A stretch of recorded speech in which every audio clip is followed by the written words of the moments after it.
कभी ऐसा हुआ है तुम किसी से बस नॉर्मली से टकरा गए हो, छोटी सी बात पर सामने वाला बंदा ऐसे रिएक्ट करता है जैसा तुमने जानबूझकर किया हो। वो गाली देता है, पुश करता है और उसके पीछे 3-4 दोस्त खड़े होते हैं जिनके फेस पर काफी एटीट्यूड होता है। तुम ट्राई करते हो कामली बात करने की, पर वो मोमेंट स्लिप हो जाता है एंड अब तुम अकेले हो, सामने पूरा ग्रुप है, ना तुम फाइट कर सकते हो ना तुम पीछे हट सकते हो। और जब सब देख रहे होते हैं तब तुम्हें एक ऐसी बेइज्जती फील होती है जो तुम्हारे दिल तक लगती है। अगला दिन क्लास में लोग तुम्हारा मजाक उड़ाते हैं, तेरी फट गई तो कुछ बोल भी नहीं पाया।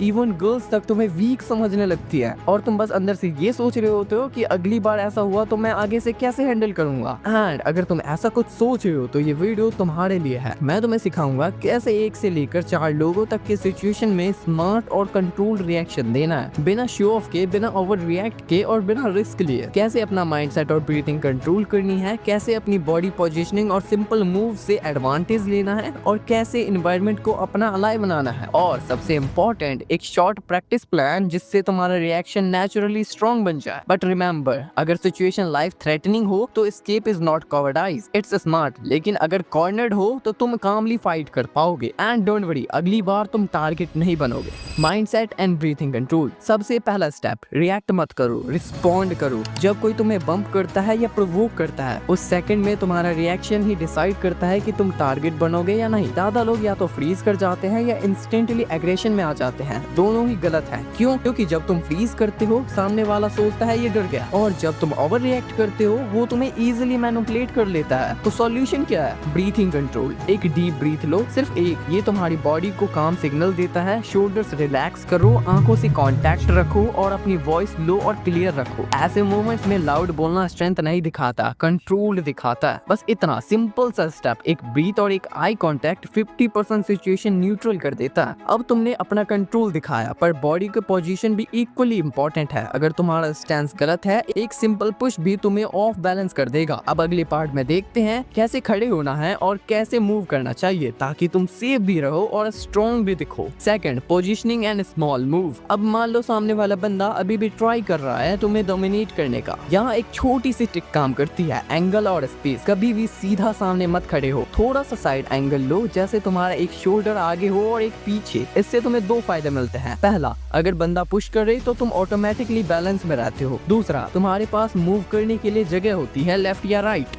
हाथ नीचे रखने की गलती मत करो। हाथ नेचुरली चेस्ट के आसपास रखो, जैसे तुम कैजुअली बात कर रहे हो, पर रेडी पोजीशन में। एंड ये न्यूट्रल गार्ड कहलाता है, बिना फाइट स्टार्ट किए रेडी रहने का स्मार्ट तरीका। अगर बंदा बहुत क्लोज आ जाए, स्टेप बैक लो, बट आंखों से कांटेक्ट मेंटेन रखना। और अगर वो टच करे तो सीधा एग्रेसिव मत होना, बस एक स्टेप साइड में लो और कामली बोलो, भाई तू देख के नहीं चल सकता। वॉइस को काम रखना लेकिन फर्म। ये लाइन सिंपल है, पर बॉडी लैंग्वेज के साथ डिलीवर हुई तो सामने वाला कंफ्यूज हो जाता है। ये बंदा चिल भी है पर वीक भी नहीं। अब सोचो, अगर सिचुएशन सिर्फ एक बंदे तक लिमिटेड नहीं रही, ये 2 या 3 लोग हो जाए, फिर क्या? नेक्स्ट पार्ट में मैं तुम्हें एग्जैक्टली ये बताने वाला हूँ कि मल्टीपल अटैकर्स के टाइम पे क्या स्मार्ट मूव्स करने चाहिए। Third, handling multiple attackers. जब ग्रुप इन्वॉल्व हो जाता है, सबसे बड़ा मिस्टेक लोग करते हैं वो एक के पीछे फोकस करते हैं, पर रियल लाइफ में तुम्हें हर एंगल का ध्यान रखना पड़ता है। रूल सिंपल है, position yourself so that only one person can reach you at a time. अगर तुम ओपन स्पेस में हो तो वॉक के पास मूव करो। बैक वॉल के अगेंस्ट होने का मतलब है कोई तुम्हारे पीछे से नहीं आ सकता। फिर आंखों से क्विकली आइडेंटिफाई करो कि कौन लीड कर रहा है। यूजुअली जो सबसे ज्यादा बोल रहा होता है या पहले आगे बढ़ता है, उस पर फोकस रखो। बाकी साइड विजन में रखते हुए मूव करो। यहाँ एक और चीज काम आती है, मूवमेंट अवेयरनेस। तुम स्टैटिक खड़े रहते हो तो इजी टारगेट हो, थोड़ा साइड स्टेप्स लो, थोड़ा सर्कुलर मूव करो। इससे अटैकर्स को एडजस्ट करना पड़ता है और उनका कोऑर्डिनेशन टूट जाता है। और सबसे important, don't hit unless absolutely necessary. बस उन्हें रियलाइज करवाओ कि तुम स्केर्ड नहीं हो पर रेडी हो। ये कंट्रोल्ड कॉन्फिडेंस सबसे बड़ा साइकोलॉजिकल बैरियर होता है। अब चाहे एक बंदा हो या 3, एक और चीज तुम्हारे फेवर में होती है, एनवायरनमेंट। अगला सेक्शन तुम्हें बताता है कि कैसे तुम स्कूल के कॉरिडोर्स, बेंचेस और वॉल्स को अपना अलाइव बना सकते हो। लेकिन उसे बताने से पहले तुम लोग सोच रहे होगे कि ये सब तो ठीक है भाई, पर तू हमें मूव्स तो बता जिससे हमें लड़ना है। सो डोंट वरी, वो मैं तुम्हें आगे वीडियो में बताऊंगा।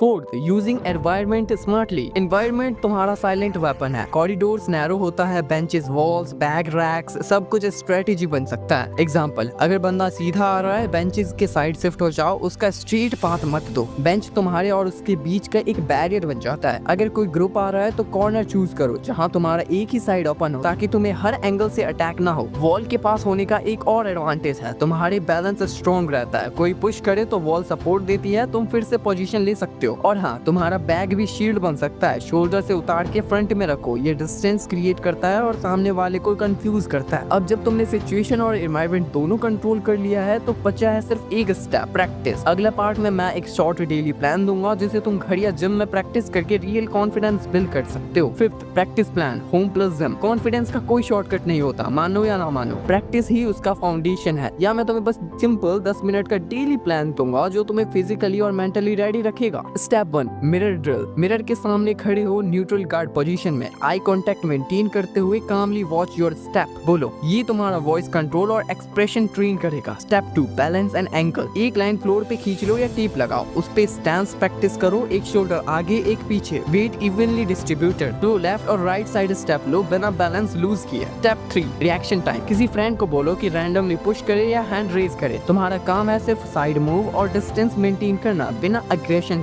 4, डीप ब्रीथिंग प्रैक्टिस करो। Inhale 4 second, hold 2 second, exhale 4 second. ये तुम्हें बेसिकली स्ट्रेस मूवमेंट में काम बनाता है। इस प्लान को डेली फॉलो करोगे तो तुम्हारा रिएक्शन ऑटोमेटिकली काम और कॉन्फिडेंट हो जाएगा। और फाइनली, जब सब कुछ प्रैक्टिस हो गया, माइंडसेट, मूवमेंट, एनवायरनमेंट, कंट्रोल, तो अब बात करते हैं उन मूव्स की जो तुम लड़ने के टाइम पे यूज करोगे। एंड इसके लिए मैं तुम्हें एक वीडियो सजेस्ट करूंगा जो कि मैंने खुद क्रिएट करी है 7 डेडलीस्ट मूव्स के ऊपर। तुम्हें उस वीडियो में टोटली 7 डेडलीस्ट मूव्स मिलेंगे जो तुम बेसिकली सीख कर लड़ सकते हो। मैंने इस वीडियो में तुम्हें मूव्स के अलावा सब कुछ बताया है जिससे तुम परफेक्टली फाइट कर सकते हो। सो अगर तुम्हारे पास थोड़ा सा टाइम है तो उस वीडियो को जाकर जरूर से देख लेना, देन तुम परफेक्टली फाइट करने के लिए रेडी हो जाओगे। लेकिन तुम्हें एक लाइन हमेशा याद रखनी होगी, तुम्हें हर जगह फाइट नहीं करनी होती, तुम्हें हर जगह जीतना भी नहीं होता, तुम्हें बस हर जगह कंट्रोल मेंटेन करना होता है। कंट्रोल अपने वर्ड्स का, अपनी बॉडी का, अपनी इमोशंस का। यही तुम्हें रिस्पेक्ट दिलाता है और यही तुम्हें अलग बनाता है। और जब कभी ऐसी सिचुएशन रिपीट हो, याद रखना तुम सीख चुके हो कैसे कामली हैंडल करना है। अगली बार तुम टारगेट नहीं बनोगे।